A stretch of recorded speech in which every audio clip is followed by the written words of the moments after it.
Alright, everyone. Don't you worry, gang. I'm gonna catch that butterfly. And right now I need a break. 然后有一首最后一位是王石哈比 Then to Bishop. I'm ready to answer try your cup. Fun. It's again on advance over there. After Slinky's debut at Gimbel's, the store returned the favor in the spring of 1946, advertising Slinky as a riot at parties. No wonder it swept New York like wildfire. And Slinky kept stretching beyond Philadelphia, showing up in department stores like Jordan Marsh in Boston, Blocks in Indianapolis, and Mays in Los Angeles. Richard and Betty also sold thousands of Slinkies direct to consumers through ads like these. How could James Industries go from having 400 Slinkies made for them to mass producing their own in less than a year? Richard James was a born engineer. Sneak out, huh? Heard me, dweebs. Sneak out, right? Yeah? He made the first machine at the end of 1945. The wire comes in round, and it has some oil residue on it, and it goes in this bath. And there is a solution in the water to help take that off and cool it. Then it goes up and is flattened after that process, and then rolled on the reel, and then automatically cut off, and then the girls would crimp it on the ends for safety. Nick has a point. There is only one opening night. Well, according to the Newville Journal of Medicine, monkeys are easily influenced by culinary. Then it was put on the assembly line and would go down the line to the end. Slinky now has graduated to walking right up to the assembly line into a box, and then would be put in a master carton and taken to shipping. You know, when we started out in Portico Street in the little old building, we outgrew it. And we had to build a factory, so we got some land in Clifton Heights, which is a suburb of Philly. And we built our first factory there. And pretty soon we outgrew that. So then we decided, well, we had to build a larger one. And we built one out in Paoli, which is another suburb of Philly. We got round wire, and it was brought in huge barrels. And one day there was a steel strike, and we had orders, and I didn't know what we were going to do because we really needed it. So I thought, no, I'll call the president of Pittsburgh Steel. And I told him that our condition and what had happened, and I said, I know you wouldn't be where you are if you didn't have empathy for other people. And I said, could you help me? And the next couple days we got steel. As Slinky's popularity grew, Richard had to build 5 more machines to keep up with demand. Just 10 years from its humble introduction, over 100 million Slinkies were sold. Yet not everything the company touched turned to gold. Richard and Betty had more than their share of flops, and dealing with outside inventors started out for James Industries as a very cautionary tale. Oh, Marvin Glass, the inventor, came to our house in Philly, and he had a beanie, and he had a Slinky over the top.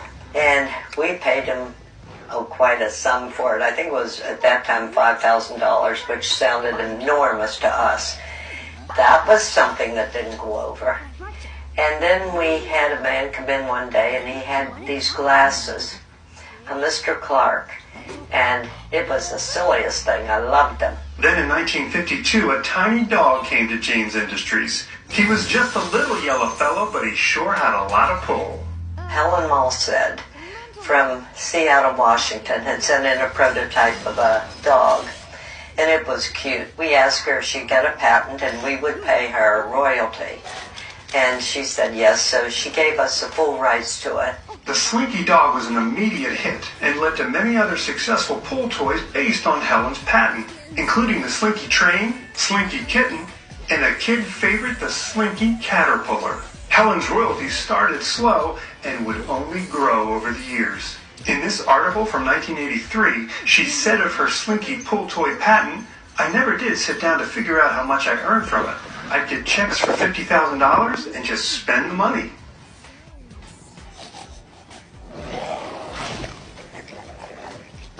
Nice choice, as usual.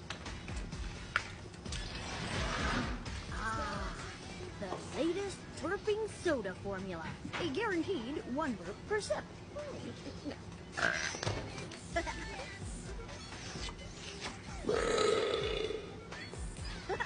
Excuse you. I think the milestone that really stands out is my husband leaving.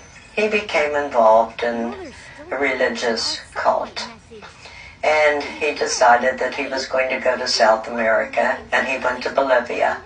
Being the inventor, he was given all kinds of praise and everything, and he loved it. I think when he wasn't getting all the attention up here, he needed it, and he went down there where he could be a big man. He said to me, "What are you going to do? Sell the company or run it?" And without thinking, I said, "Why, of course I'll run it." I really think when he asked me that, he thought I would say sell it. And I thought, I'm going to do it. And he left, and I moved the children up to this house in 1960. And then I traveled back and forth for a year between Philly and here. I'd come up on Thursdays and do all the things the children needed and go back Sunday. It was the worst year. She would drive alone 240 miles to Philadelphia. She commuted. Sunday night she left in tears. Leaving on Sunday night was bad because on the balcony of the stairway, they'd all be standing and Tom would be holding the baby and she'd be crying, and I usually cried from here to Harrisburg and then I was okay. I knew that I had people up here, my family, and I had 2 uncles that were doctors, and my aunts that would look after my children while I had to be away. So that's why I moved up here. So I had 6 good reasons why I had to keep going. He was too busy with his own life to notice these children. Richard James left his wife and kids, but to make matters worse, he left the company he founded in severe debt. Kid, I know this to be true. Trust me on this one, kiddo. When you give a deed over the cost somewhere else, you might only save this much fun, but you but it's Slinky. The members of the doors cut twist thousands of miles with just a roundabout in order to save this much of a new Tyson's Toyota. You might call this phenomenon pizza logic. I do.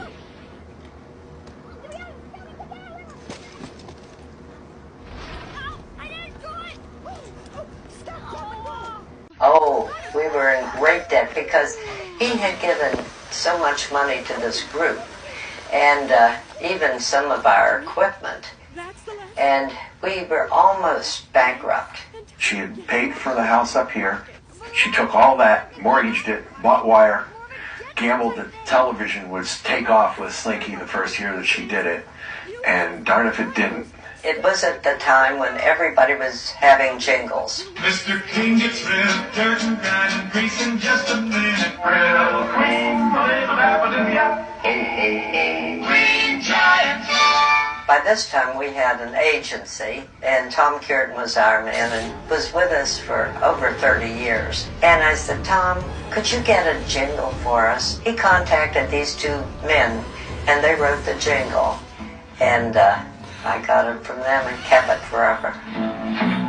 Who walks the stair without a care and shoots so high in the sky? Bounce up and down just like a cloud. Everyone knows it's Slinky, the best benefit to give or get, the favorite all over town. The hit of the day, we ready to play. Everyone knows it's Slinky, it's Slinky, it's Slinky. What fun is the best of the toy?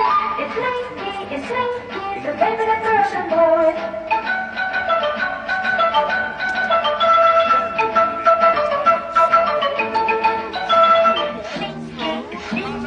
Fun is a wonderful toy. It's Slinky, it's fun for a girl and a boy. It's fun for a girl and a boy. While at the Slinky plant, we couldn't help sending one down an old staircase. Plastic Slinkies were introduced sometime in the 1970s, in part because stairs changed. The staircases in homes in the 1940s were much steeper, with narrower treads than modern staircases. I would love for that to stop. Please. Oh, what have we here? As the King's Royal Assistant, I am the official checker of the new things to be checked.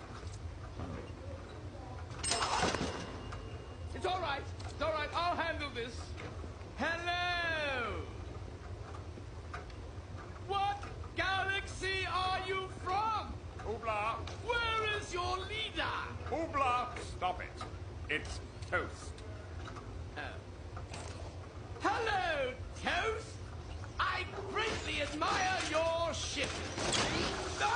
Our item is so old that the country changed around us. The treads started getting wider and not as high, so we came up with plastic.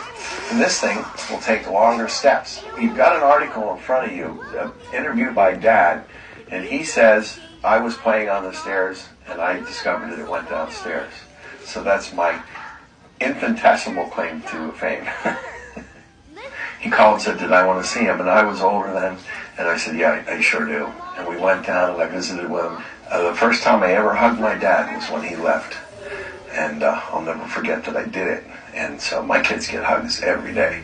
So, silly thing. He died in 1974 in Bolivia. One day, I was in the office and a telephone call. This person said, this is Walt Disney Studios. And I thought, oh yeah, well I'm Minnie Mouse. They said, we're calling to see if John Lasseter could come in and visit you. So he came in and he had seen our old dog and he liked it. And he asked if he could use it in the film Toy Story. I took my grandchildren and they were so excited and so was I. It just seemed almost like a dream.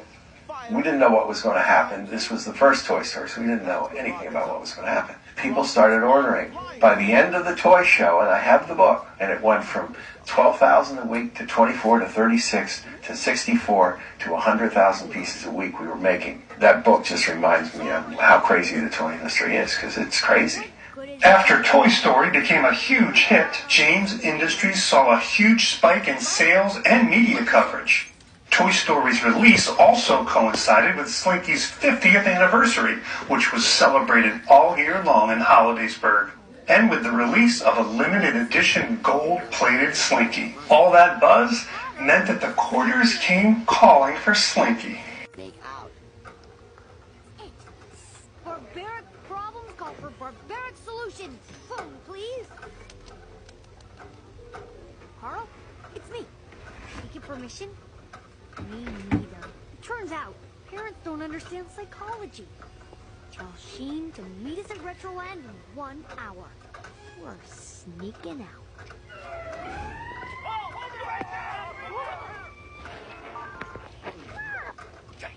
Jimmy's off.